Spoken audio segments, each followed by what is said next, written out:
নমস্কার বন্ধুরা, অনিন্দিতা রান্নার কেরামতি চ্যানেলে আপনাদের সকলকে অনেক অনেক স্বাগত জানাই। আজকে আমি গুঁড়ো দুধ আর বাঁধাকপি দিয়ে দারুণ স্বাদের একটা নিরামিষ রেসিপি আপনাদের সাথে শেয়ার করব। তো প্লিজ বন্ধুরা, পুরো ভিডিওটি দেখার অনুরোধ রইল। আমি কিভাবে বানাচ্ছি আজকের রেসিপির জন্য প্রথমে আমি একটা মশলা বানাবো। তার জন্য আমি কড়াটা গরম করে নিয়েছি আর এই কড়ার মধ্যে 1 চামচ পরিমাণে সাদা তেল দিয়ে দেব। খুব বেশি তেল দেওয়ার দরকার নেই, সামান্য তেল হলেই হয়ে যাবে। এদিকে দেখুন তেলটা কিন্তু বেশ ভালো মতো গরম হয়ে গেছে আর এই তেলের মধ্যে আমি কিছুটা করে মশলা দিয়ে দেব। এখানে আমি শুকনো লঙ্কা দিয়ে দেব। এখানে সবজির পরিমাণ অনুযায়ী মশলাটা বানিয়ে নিতে হবে। আমি এখানে কাঁচা লঙ্কা দিয়ে দেব, এখানে আদা কুচি দিয়ে দেব, আর এখানে গোটা গরম মশলা, মৌরি আর গোটা জিরে রেখেছি। আর বন্ধুরা, গোটা ধনের পরিমাণটা কম ছিল, সেই জন্য আমি গুঁড়ো ব্যবহার করব। এই মশলাগুলো কম আছে, আমি হালকা করে ফ্রাই করে নেব। খুব বেশি কিন্তু ভাজার দরকার নেই, হালকা করেই ভাজতে হবে। আপনারা চাইলে এই মশলাগুলো কিন্তু কাঁচাও রান্না করতে পারেন, কিন্তু আমি এইভাবে একটু ভেজে দেব, এতে তরকারির স্বাদটা কিন্তু অনেকটাই বেড়ে যাবে। এই মশলাগুলো কাঁচা গন্ধ চলে গেলেই কিন্তু রেডি হয়ে যাবে। একটু উল্টে পাল্টে এগুলো নাড়াচাড়া করে নেব। সবশেষে এর মধ্যে দিয়ে দেব টমেটো কুচি। এখানে আমি একটা ছোট্ট টাইপের টমেটো নিয়েছি। টমেটোটাও আমি মশলার সাথে এগুলো ভাজা ভাজা করে নেব। এদিকে দেখুন মশলাগুলো কিন্তু আমি হালকা করে ভেজে নিয়েছি। এখন এর কাঁচা গন্ধটা পুরোপুরি চলে গেছে। এবার এই মশলাগুলো আমি একটা পাত্রতে তুলে নেব, নিয়ে ঠান্ডা করে নেব। মশলাটা আমি ঢেলে নিয়েছি। এবারে এর মধ্যে আমি 1.5 গ্লাস পরিমাণে জল দিয়ে দেব, দিয়ে জলটা আমি হাই হিটে ফুটিয়ে নেব। আজকের রেসিপির জন্য এখানে আমি 3 ফালি বাঁধাকপি নিয়েছি আর নিয়েছি 6 টাকা দামের 1 প্যাকেট গুঁড়ো দুধ। এগুলো আপনারা কম বেশি করে নিতে পারেন। এদিকে দেখুন জলটা কিন্তু বেশ সুন্দরভাবে ফুটে গেছে। এর মধ্যে আমি বাঁধাকপির ফালিগুলো দিয়ে দেব, দিয়ে ভালো করে ভাপিয়ে নেব। একটা পাত্র দিয়ে ঢেকে রাখবো 5 মিনিটের জন্য। এবার আমি ঢাকনাটা খুলে নেব। আর দেখুন বন্ধুরা, বাঁধাকপিটা কিন্তু বেশ ভালো মতো ফুটে গেছে। একটু উল্টে পাল্টে দেবো, তাহলে কিন্তু খুব ঝটপট নরম হয়ে যাবে। আর আপনারা যখন এই রেসিপিটা বানাবেন, বাঁধাকপির গায়ে খুব যেন সবুজ পাতা না থাকে, একটু খেয়াল রাখতে হবে। একটু উল্টে দেবো। তো দেখুন বাঁধাকপিটা কিন্তু বেশ নরম হয়ে গেছে। আরও 1 থেকে 2 মিনিট এটা ফুটিয়ে নিলে কিন্তু একদম সুন্দরভাবে রেডি হয়ে যাবে। আপনারা চাইলে কিন্তু এই বাঁধাকপির ফালিগুলি একটু ছোট ছোট করে টুকরো করে দিতে পারেন, তাহলে কিন্তু খুব ঝটপট এটা নরম হয়ে যাবে। আরও 2 মিনিট আমি এটা ফুটিয়ে নেব, তাহলে কিন্তু একদম পারফেক্টভাবে রেডি হয়ে যাবে। এদিকে দেখুন বাঁধাকপিটা কিন্তু খুব সুন্দর করে সিদ্ধ হয়ে গেছে। দেখুন ভালো মতো ছেড়ে গেছে আর একদম নরম হয়ে গেছে। এইভাবে সিদ্ধ করে নিতে হবে, তাহলে কিন্তু বাঁধাকপির মধ্যে যে একটা কাঁচা গন্ধ না, ওটা পুরোপুরি চলে যাবে। এবার জল থেকে আমি এই বাঁধাকপির ফালিগুলো তুলে নেব, নিয়ে ঠান্ডা করে নেব। আবারও এই কড়ার মধ্যে 1 গ্লাস পরিমাণে জল দিয়ে দেব। গ্যাস রেটটা একদম লোতে রাখবো, রেখে জলটা ফুটতে দেব। এদিকে দেখুন বাঁধাকপিটা কিন্তু বেশ ঠান্ডা হয়ে গেছে। এবারে এরকম হাত দিয়ে চেপে এর মধ্যে যে এক্সট্রা জলটা, আমি সেটা কিন্তু বাদ দিয়ে দেব। এখানে আমি মিক্সিং বোল রেখেছি, বোলের মধ্যে বাঁধাকপিগুলো আমি নিয়ে নেব। আর এইভাবে কিন্তু চেপে জলটা বের করে দিতে হবে। একটু খেয়াল রাখতে হবে এর মধ্যে কোনো রকম যেন জল না থাকে। আর বাঁধাকপির মধ্যে যে মোটা ডাঁটাটা থাকে ভিতরে, ওটা কিন্তু বাদ দিতে হবে। ওটা কিন্তু খেতে ভালো নয় আর খুবই শক্ত। এবার এই বোলের মধ্যে দিয়ে দেব 1 চামচ পরিমাণে চিনি। চিনিটা একদম সামান্য রাখতে হবে, যা স্বাদের ব্যালেন্সের জন্য চিনিটা দিতে হবে। এবারে এর মধ্যে দিয়ে দেব একদম ছোট্ট চামচে 4 চামচ পরিমাণে ময়দা। ময়দাটা এখানে কিন্তু বাইন্ডিংয়ের জন্য আমি দিচ্ছি, খুব বেশি কিন্তু এখানে ব্যবহার করবেন না, তাহলে কিন্তু খেতে ভালো লাগবে না। এবারে এর মধ্যে দিয়ে দেব গুঁড়ো দুধ। বন্ধুরা, এখানে আমি 3টে ফালি নিয়েছি বাঁধাকপির, একদম একটু বড় বড় সাইজে, সেই জন্য 4 চামচ পরিমাণে ময়দা ব্যবহার করলাম। আপনারা ছোট বড় যেমন ফালি নেবেন বাঁধাকপি, সেইভাবে কিন্তু ময়দাটা দিয়ে দিতে হবে। আর এখানে আমি গুঁড়ো দুধটা দিয়ে দিলাম, এতে কিন্তু খেতে অনেক বেশি ভালো লাগবে আর অনেক বেশি সুস্বাদু হবে। এবার একটা ঢাকনা দিয়ে মিহি করে পেস্ট বানিয়ে নেব। এর মধ্যে কিন্তু একটুও জল ব্যবহার করা যাবে না। এদিকে দেখুন বাঁধাকপিটা কিন্তু বেশ ভালো মতো পেস্ট করে নিয়েছি। আর এইরকম কিন্তু একটা মিহি পেস্ট বানিয়ে নিতে হবে, তবে কিন্তু রেসিপিটা পারফেক্টভাবে তৈরি হবে। এখানে আমি একটা ট্রে রেখেছি চৌকো শেপে, এর গায়ে আগে থেকে তেলটা আমি লাগিয়ে নিয়েছি। এবারে এর মধ্যে বাঁধাকপির মিশ্রণটা আমি দিয়ে দেব। খুব বেশি কিন্তু মোটা করে এই লেয়ারটা দেবেন না, একটু পাতলা করে রাখবেন। ট্রের মধ্যে বাঁধাকপির মিশ্রণটা কিন্তু আমি সুন্দরভাবে এটা ঢেলে নিয়েছি। আর এখন একটু হাত দিয়ে এইভাবে সমান করে একটু ঝাঁকিয়ে নেব, যাতে সমানভাবে ব্যাটারটা ছড়িয়ে পড়ে। এইভাবে নিতে হবে। এদিকে দেখুন জলটা কিন্তু বেশ ভালো মতো ফুটে গেছে। এবারে এর মধ্যে আমি বাঁধাকপির মিশ্রণের ট্রেটা দিয়ে দেব।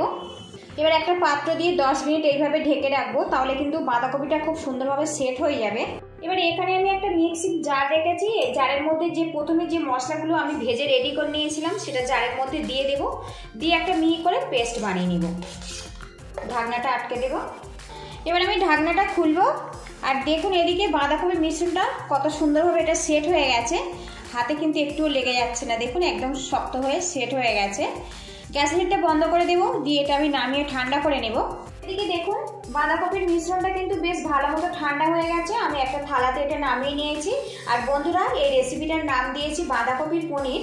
অনেকেই দুধের পনির খেতে পছন্দ করেন না বিভিন্ন রকম শারীরিক সমস্যার জন্য, আপনারা কিন্তু বাঁধাকপির পনির এইভাবে বানিয়ে খেতে পারেন। এটা কিন্তু অনেক বেশি স্বাস্থ্যকর, আর এতে কোনো রকম কিন্তু গ্যাস অম্ল হওয়ার কোনো রকম ভয় থাকে না। এবারে এটা আমি ছোট ছোট করে চৌকো আকার করে কেটে নেব, আপনারা পছন্দ মতো শেপটা দিয়ে নেবেন। আর এখন দেখুন কত সুন্দর এটা নরমভাবে তৈরি হয়েছে, দেখুন এই দেখুন কত সুন্দরভাবে পনিরটা রেডি হয়েছে, দেখুন একদম দোকানের থেকেও কিন্তু সুন্দরভাবে রেডি হয়ে গেছে।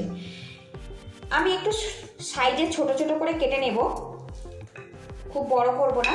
আর বন্ধুরা, আপনারা কিন্তু এইভাবে পনির বানিয়ে এয়ারটাইট কন্টেনারে ভরে ফ্রিজে 1 থেকে 2 দিনের জন্য স্টোর করতে পারেন।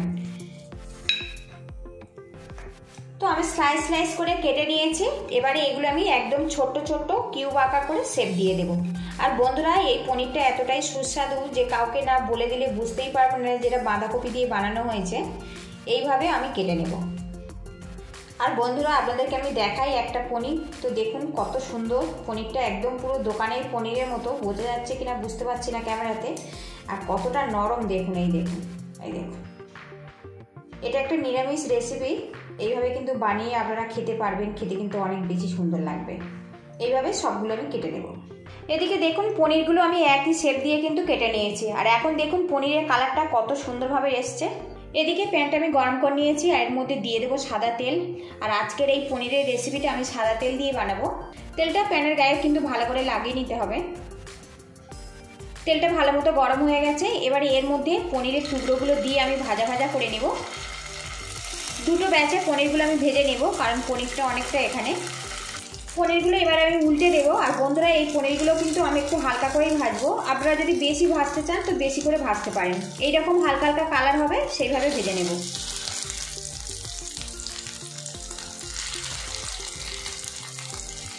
এদিকে দেখুন পনিরটা কিন্তু এরকম লাল লাল করে আমি ভেজে নিয়েছি, এবার এগুলো তুলে নেব। আর বন্ধুরা, এখন এই পনিরগুলো আমি ভাজছি, একদম পনির ভাজার মতো গন্ধ উঠেছে।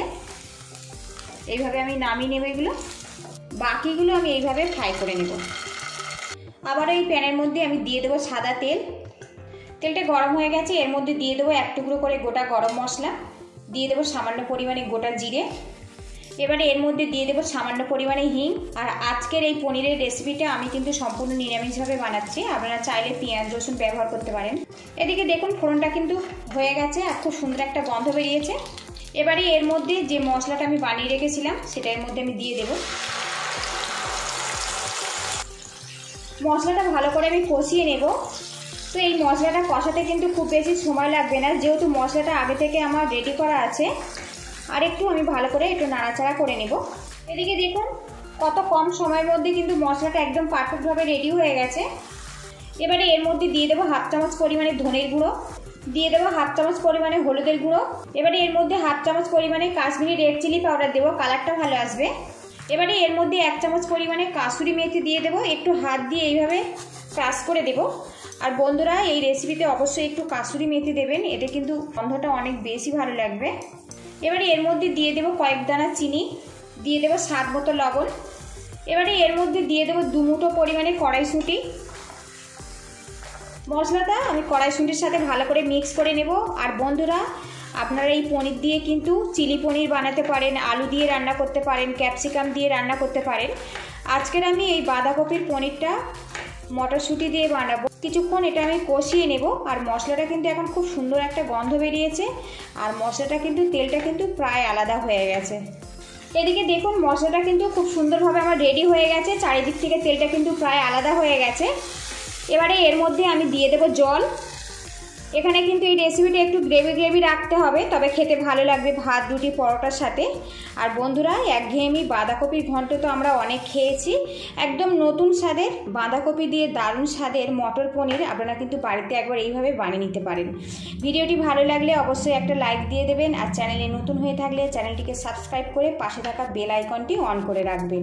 নিত্য নতুন রান্নার রেসিপির নোটিফিকেশান সবার আগে আপনার কাছে পৌঁছে যাবে। গ্যাসের হিটটা আমি হাইতে রাখবো, রেখে আমি গ্রেভিটা ফুটিয়ে নেব। আর এখন দেখুন গ্রেভির কালারটা কত সুন্দরভাবে রেডি হয়েছে। তো বন্ধুরা, এখন সামান্য লবণ একটু কম হয়েছে, এর মধ্যে আমি সামান্য লবণ দিয়ে দেব, দিয়ে গ্রেভিটা কিন্তু ভালো করে ফুটিয়ে নিতে হবে। আর এই রেসিপিটা কিন্তু আপনারা ভাত রুটি পরোটা দিয়ে খেতে পারেন, খেতে কিন্তু খুবই ভালো লাগবে। কড়াইশুঁটিটা কিন্তু সিদ্ধ হয়ে গেছে কষানোর সময়। এদিকে দেখুন গ্রেভিটা কিন্তু একদম ফুটিয়ে রেডি করে নিয়েছে, আর ওপর থেকে কিন্তু তেলটা ভাসতে শুরু করেছে। এবারে এর মধ্যে আমি দিয়ে দেব পনিরগুলো। তো বন্ধুরা, বাড়িতে যদি না আপনারা একবার বানিয়ে খান তো বুঝতেই পারবেন না এই পনিরটা কতটাই সুস্বাদু। আপনাদের কাছে আমার একটাই রিকোয়েস্ট রইল, পনির কিন্তু এইভাবে বানিয়ে খাবেন, তাহলে কিন্তু এর স্বাদটা বুঝতে পারবেন। এবারে এর মধ্যে আমি পনিরগুলো দিয়ে দেব। আর এখন কালারটা দেখুন, পনিরগুলো দিয়ে একটু হালকা হাতে নাড়াচাড়া করে নেব। আর দেখুন বন্ধুরা, সামান্য বাঁধাকপি আর একটা ছোট্ট প্যাকেট দুধের গুঁড়ো দিয়ে কত মজার একটা রেসিপি কিন্তু আমার পুরোপুরি কমপ্লিট হয়ে গেছে। আর এখন কালারটা দেখুন, এইভাবে বানিয়ে যদি কাউকে খাওয়ান তো কেউ বুঝতেই পারবে না যে এটা বাঁধাকপি দিয়ে বানানো হয়েছে। এটা এতটাই সুন্দর হয়েছে আর এতটাই কিন্তু সুস্বাদু। এদিকে দেখুন মটর পনিরটা কিন্তু পুরোপুরি কমপ্লিট হয়ে গেছে। আর এইরকম গ্রেভি অবস্থাতে নামাবো, তবে ভাত রুটি পরোটা দিয়ে খেতে ভালো লাগবে। সবশেষে এর মধ্যে দিয়ে দেবো সামান্য পরিমাণে ধনেপাতা কুচি। ধনেপাতা দিয়ে ভালো করে আমি মিক্স করে নেব। আর এখন দেখুন কত অপূর্ব দেখতে লাগছে, দেখলেই কিন্তু জিভে জল চলে আসবে। ভালো করে এটা মিক্স করে নেব। আর আজকের এটা আমি ডিনারে পরোটার সাথে পরিবেশন করব। বন্ধুরা, পুরো ভিডিওটি দেখার জন্য আপনাদের অসংখ্য ধন্যবাদ রইল। আপনারা ভালো থাকবেন, সুস্থ থাকবেন এই কামনা করে আজকের আমি বিদায় নিচ্ছি।